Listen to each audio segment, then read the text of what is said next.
নমস্কার বন্ধুগণ, আমি জিজি। আপনারা শুনছেন গল্পগুরু 2003। গল্প থাকলে আমায় দিন। চলুন শুরু করা যাক আজকের গল্প। বেশ কয়েক বছর আগের কথা। ফেব্রুয়ারির শেষের দিকে আমরা 3 বন্ধু মিলে গেছিলাম সিমলা, আর ওখান থেকে মানালি। আমরা 3 জন, অর্থাৎ আমি আর আমার 2 বন্ধু সৌম আর নীলাদ্রি। আমরা ছোট থেকে একই পাড়ায় বড় হয়েছি, একই স্কুলে পড়াশোনা করেছি। পরবর্তীকালে কলেজ বা কর্মক্ষেত্র আলাদা হলেও যেহেতু একই পাড়ায় থাকা, কাজেই সম্পর্কে কোনো দূরত্ব আসেনি। আজকের গল্প রহস্যময় মানালি। লেখিকা দেবশ্রী রায় চক্রবর্তী। পাঠিয়েছেন কলকাতা কাকুরগাছি থেকে।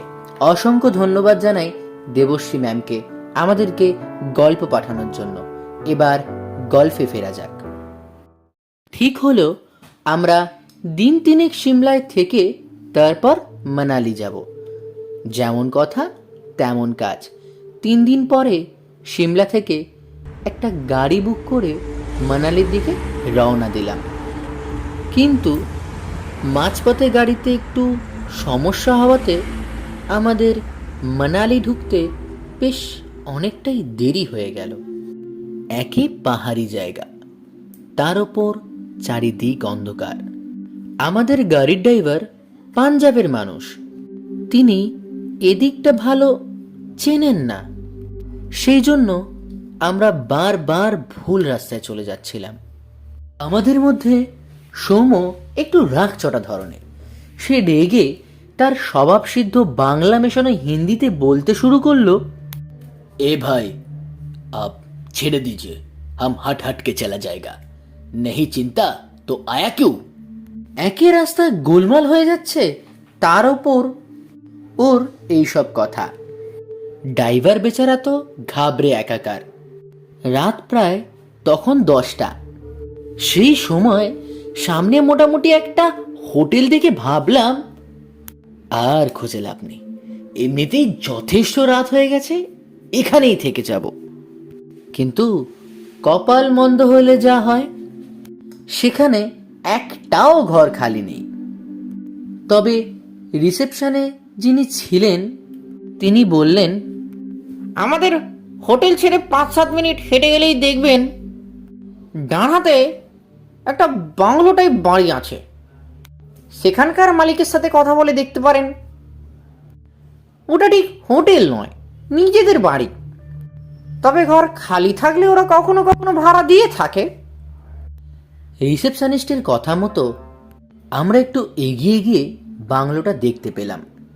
এত সুন্দর একটি সাজানো বাড়ি দেখে সারাদিনের ক্লান্ত যেন নিমিষে উধাও হয়ে গেল। সামনে একটা বড় লন, সেই লনের মাঝখান দিয়ে নুড়ি বেছানো পথ। সেই পথ ধরে এগিয়ে গিয়েই বাড়িতে ঢোকার দরজা। বাড়িটি দোতলা। সদর দরজাটা দেখলাম খোলা। ভেতরে ঢুকে দেখলাম সামনে একটা বড় ঘর, উল্টো দিকে আর একটা দরজা, তার ফাঁক দিয়ে রান্নাঘর দেখা যাচ্ছে। কাউকেই দেখতে না পেয়ে আমরা কি করব ভাবছি। হঠাৎ গম্ভীর স্বর, বলিয়ে। শুনেই চমকে উঠলাম। দেখি ওই ঘরেরই একদম কোণায় একটি সোফায় মাথা থেকে পা পর্যন্ত কালো চাদর মুড়িয়ে মালিক ভদ্রলোক বসে আছেন। আমরা ঘরের কথা জিজ্ঞাসা করায় উনি জানালেন, এখানে শুধু 2টো ঘর ভাড়া দেওয়া হয়, দুটোই এখন ফাঁকা আছে। 800 টাকা ঘর ভাড়া বাবদ দিলেই চলবে, খাওয়ার জন্য আলাদা টাকা লাগবে। এই পর্যন্ত শুনেই আমরা তো আহ্লাদে আটখানা। উনি আরো বললেন, রাত অনেক হয়ে গেছে, বিশেষ কিছু খাবারের ব্যবস্থা করা যাবে না। রুটি, 5 মেশালি একটি সবজি আর সাথে আচার ঘরে পাঠিয়ে দিচ্ছি। আমাদের তো তখন হাতে চাঁদ পাওয়ার মতন অবস্থা। আমি তো প্রায় লাফাতে লাফাতে সিঁড়ি দিয়ে উঠছি। চাতাল পর্যন্ত উঠেই বুকটা ধক করে উঠল।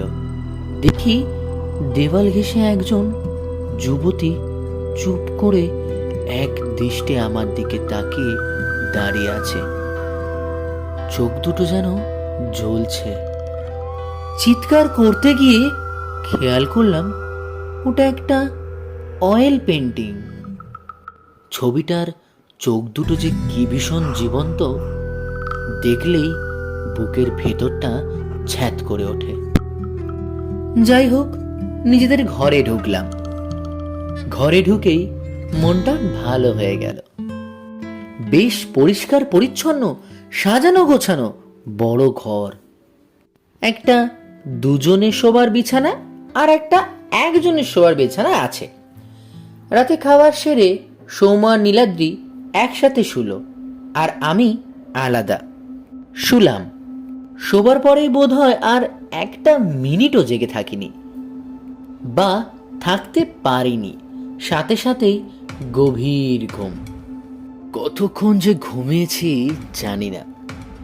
হঠাৎই ঘরের টেলিফোনটা বেজে উঠল। বেশ কিছুক্ষণ লাগলো কোথা থেকে যে রিংয়ের আওয়াজটা আসছে সেটা বুঝতে। চোখে তখনও এত ঘুম। অতি কষ্টে চোখ খুলে দেখি বাইরেটা পুরো অন্ধকার। হাত বাড়িয়ে রিসিভারটা কানে দিতেই দেখি লাইনটা কেটে গেছে। ঘড়ি দেখলাম, রাত 3টে। এত রাতে ঘরের ফোনে কে রিং করলো? খুব অদ্ভুত লাগলেও অত রাতে আর ব্যাপারটা নিয়ে মাথা ঘামালাম না। আবারও ঘুমিয়ে পড়লাম। পরের দিন ঘুম থেকে উঠে বারান্দায় বসে পাহাড়ের সৌন্দর্য দেখে সব ভুলে গেলাম। বেলা 10টা নাগাদ সবাই মিলে রেডি হয়ে বেরিয়ে পড়লাম। সারাদিন ধরে খুব ঘোরাঘুরি হলো। সন্ধ্যা নাগাদ ফিরে এলাম। ইচ্ছা হলো বাংলোর মালিকের সাথে আজ একটু আলাপ করব, কিন্তু দেখলাম তিনি খুব চুপচাপ ধরনের মানুষ। কথায় কথায় বললাম, চাতালের ছবিটা খুব সুন্দর, মানে মনে হয় একদম জীবন্ত। কথাটা শুনেই উনি অদ্ভুতভাবে আমার দিকে তাকালেন। তারপরেই হঠাৎ তড়িঘড়ি করে উঠে ভেতরের ঘরে চলে গেলেন।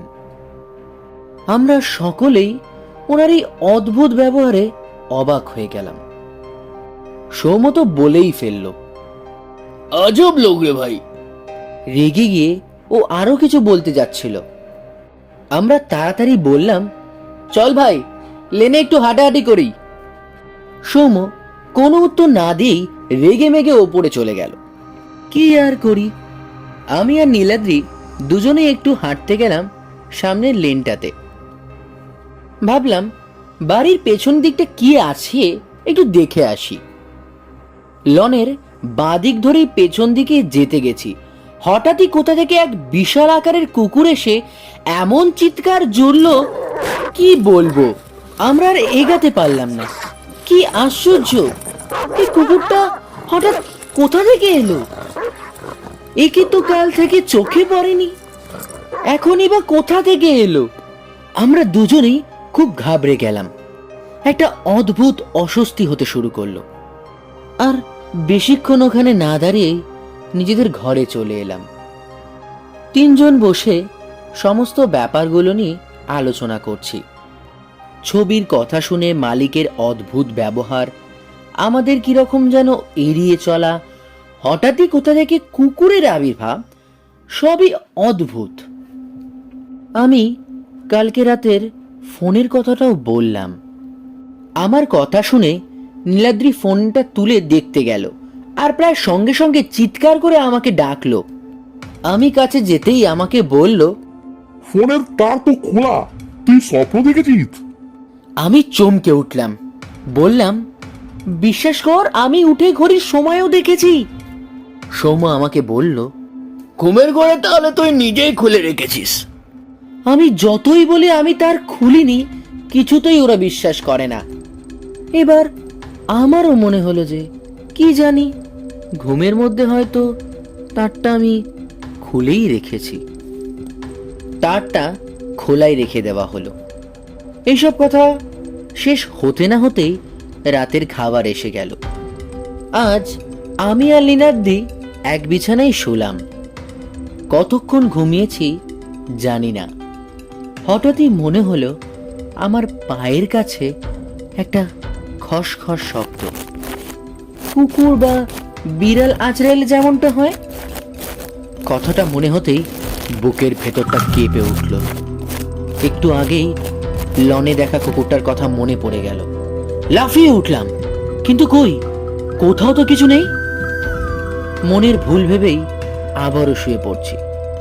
সবে ঘুমটা আসছে, আবারও সেই রকম নখের আঁচড়ের শব্দ।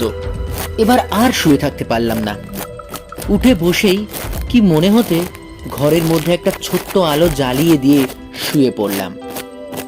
ঘুমিয়ে ঘুমিয়ে একটা অদ্ভুত স্বপ্ন দেখলাম একটা বিশাল বড় কুকুর আমাকে তাড়া করছে, আর সেটা দেখেই পিছনে দাঁড়িয়ে এক মহিলা হা হা করে হাসছে। মহিলাটিকে দেখতে ঠিক যেন ছবি ওই যুবতীর মতো। আমি উদ্ভ্রান্তের মতো ছুটে চলেছি। ঠিক এই সময় ঘরের টেলিফোনটা আবারও বাজতে শুরু করলো। আমি ধর্মর করে উঠে বসেছি। দেখি নীলাদ্রি আর সৌম্য উঠে বসেছে। ওরাও চোখ বড় বড় করে টেলিফোনের দিকে তাকিয়ে আছে। তারটা যে খোলা আছে সে তো আমাদের সবার জানা। আমার গলা শুকিয়ে কাঠ হয়ে গেছে। রাতটা কোনো রকমে কাটালাম। সকাল হতেই রেডি হয়ে নিচে ড্রাইভারের জন্য অপেক্ষা করছি। খেয়াল করলাম রান্না বান্না, বাগান পরিচর্যা এবং অন্যান্য যাবতীয় কাজের জন্য মাত্র একজন লোক। সে কাজ করছে আর আড়ে আড়ে আমাদের লক্ষ্য করছে। তাকে জিজ্ঞাসা করলাম, মালিক কোথায়? সে কিছুক্ষণ আমার মুখের দিকে তাকিয়ে থেকে কোনো জবাব না দিয়ে বাড়ির ভেতরের দিকে চলে গেল। আমরা ভাবলাম হয়তো ভদ্রলোককে ডাকতে গেল, কিন্তু প্রায় মিনিট 10 কেটে গেল, কারোর দেখা পাওয়া গেল না। এদিকে আমাদের ড্রাইভার এসে যাওয়ায় আমাদেরও বেরিয়ে পড়তে হলো। এরপর সারাদিন ঘুরে রাতে ফেরার সময় ঠিক করলাম আজ মালিক ভদ্রলোকের সাথে কথা বলবই। গেট ঠেলে ভেতরে ঢুকতেই দেখি আগের দিন যেদিকে আমরা কুকুরটা দেখেছিলাম, ভদ্রলোক সেদিক থেকেই নিঃশব্দে ফিরছেন। আমাদেরকে হঠাৎ সামনে দেখে একটু যেন বিরক্ত হলেন। তখনই নীলাদ্রি হিন্দিতে জিজ্ঞাসা করলো, आपका एक कुत्ता है ना? कहाँ है? दिखाई नहीं दे रहा है आप? কথাটা শুনেই ভদ্রলোক চমকে উঠলেন, তবে সাথে সাথে নিজেকে সামলে নিয়েই জানালেন উনি কুকুর পোষেন না। আমরা তো অবাক, উনি মিথ্যে বলছেন কেন বুঝতে পারলাম না। ওটা যে রাস্তার কুকুর নয় সেটা তো বুঝতেই পেরেছিলাম। এরপর টেলিফোনের কথাটা জানাতেও তিনি কিছুতেই মানতে চাইলেন না। আমরা তিনজনই যে শুধু অবাক হলাম তাই নয়, একটা চাপা ভয় ও আমাদের যেন জড়িয়ে ধরল। আর একটাও কথা না বাড়িয়ে আমরা ঘরে চলে গেলাম। আজ সবাই একটু চুপচাপ হয়ে গেছি। প্রতিটা ঘটনাই খুব অস্বাভাবিক। রাতের খাওয়া দাওয়া সেরে আমরা শুয়ে পড়লাম। ঘুমের মধ্যে আবারও কালকের মতো সেই নখের আঁচড়ের শব্দ, তবে এবার বিছানায় নয়, বারান্দার দরজার বাইরে থেকে। এক ঝটকায় উঠে দেখি নীলাদ্রিও উঠে বসেছে। বুঝতে বাকি রইল না যে শব্দটা ওর কানেও গেছে। ওকে বললাম, চল তো দেখি। দুজনে মিলে দরজা খুলে বারান্দায় এলাম। বারান্দায় কিছু নেই, বাইরে ঘুটঘুটে অন্ধকার। ঘরে ঢুকতেই যাব, চোখ গেল বাইরের লনে।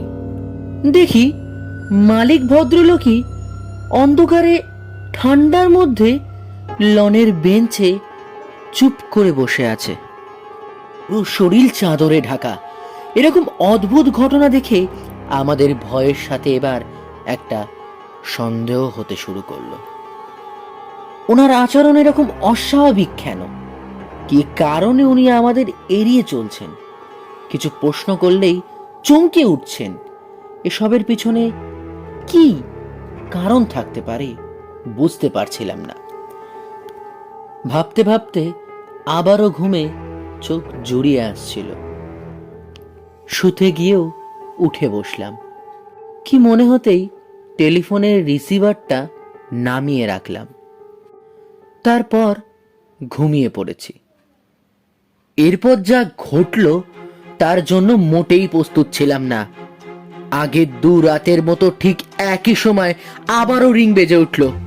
হ্যাঁ, রিসিভার নামানো অবস্থাতেই। সেদিন রাতটা এইভাবেই কেটে গেল।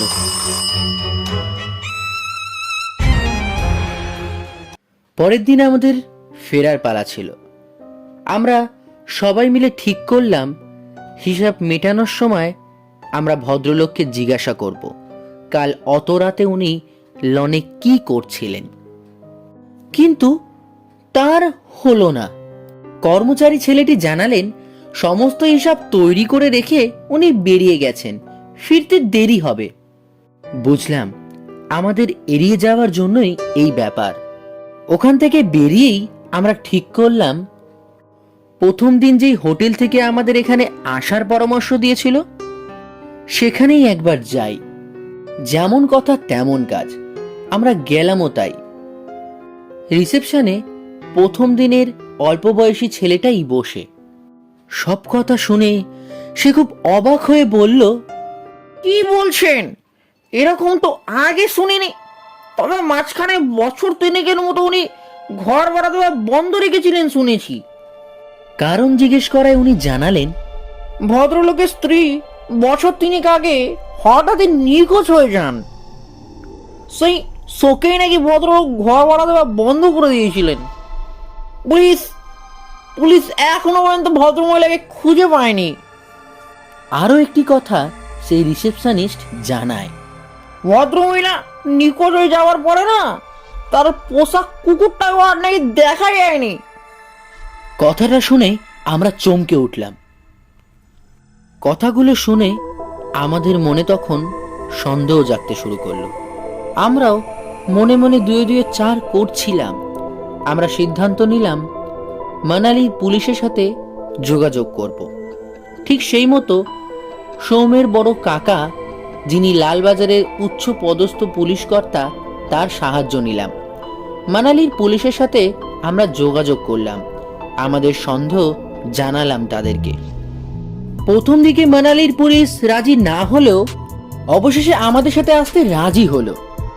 আমরা বাংলো বাড়িটিতে ফিরে দেখি মালিক বাগানে রয়েছেন। আমাদের সাথে পুলিশ দেখেই ভূত দেখার মতো চমকে উঠলেন তিনি। খুব রাগারাগি করে পুলিশকে বাধা দেওয়ার চেষ্টাও করলেন, কিন্তু লাভ হলো না। যেদিকে সেদিন আমরা কুকুরটা দেখতে পেয়েছিলাম সেদিকটাই দেখিয়ে দিলাম। বেশ কিছুক্ষণ খোঁড়াখুড়ির পর অবশেষে একটা নারী কঙ্কাল পাওয়া গেল। শুধু তাই নয়, পাশ থেকে পাওয়া গেল আরো একটি কঙ্কাল, একটা কুকুরের কঙ্কাল। পুলিশের জেরায় ভদ্রলোক স্বীকার করলেন যে তিনি তার স্ত্রীকে হত্যা করেছেন ভোর রাতে। প্রমাণ লোপাটের জন্য তিনি তার কুকুরটিকেও ছাড়েননি। হত্যা করে তার বাড়ির পেছনেই তাদের দফন করে দিয়েছিলেন, যাতে কেউ কোনো দিন না জানতে পারে। কিন্তু সত্য যে কখনো দফন থাকে না, আত্মার মুক্তি না হওয়া পর্যন্ত তারা যে সেখানেই ঘোরাঘুরি করে। আমরাও আমাদের প্রশ্নের উত্তর পেয়ে গেছিলাম। সেদিন চাতালে উঠতে যেই ছবিটিকে দেখেছিলাম সেটি এই ভদ্রমহিলারই ছবি। আসলে সেই ছবির জায়গায় সেদিন তিনিই দাঁড়িয়েছিলেন আমাদেরকে দেখা দেওয়ার জন্য।